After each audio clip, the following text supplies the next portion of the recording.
प्रेम सब बातों को सह लेता है। एक लड़की की नई नई शादी हुई। वह अपने घर मतलब ससुराल में जैसे ही प्रवेश किया उसे कुछ भी अच्छा नहीं लग रहा था, क्योंकि उसकी सास हमेशा उसे हर बात में टोकती थी और कुछ न कुछ उसके विरुद्ध में बोलते रहती थी, जिसके कारण घर में बड़ी ही असमंजस की परिस्थिति हो गई। वह अपने पिता के घर लौट आई और रो रो कर पिता से कहने लगी, पिताजी, मैं अब उस घर में नहीं जाऊंगी, यहीं आपके पास रहूंगी। यदि आप मना करेंगे तो मैं आत्महत्या कर लूँगी। पिता समझदार थे। पिता ने बेटी को 2 दिन के बाद कहा, बेटी, यदि मैं तुझसे एक बार जैसा कहूँ, क्या तू करने के को तैयार है?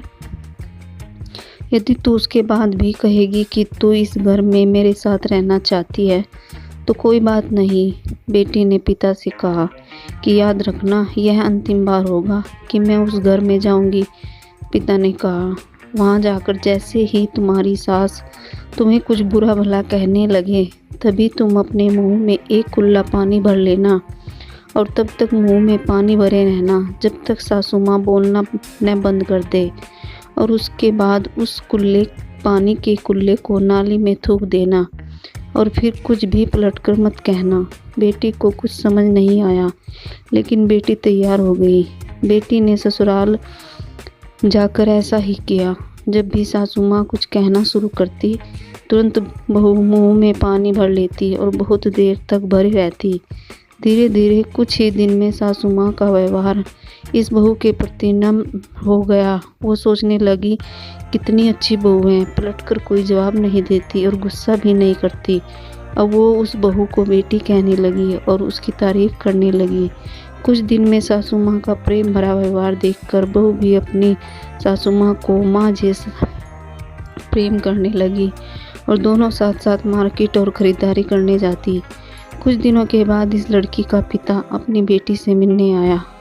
घर के सभी लोगों ने पिता का खूब अतिथि सत्कार किया। फिर जब पिता अपने घर वापस जाने लगे, तब अपनी बेटी से कहा, बिटिया चलो, यदि तुम मेरे साथ चलना चाहती हो तो अपना सामान पैक कर लो, हम वापस चलेंगे। तब बेटी ने कहा, नहीं, अब यही मेरा घर है। मैं अपनी सासू माँ से बहुत प्रेम करती हूँ और अब मैं इन्हें किसी भी कीमत में अकेला नहीं छोड़ूंगी।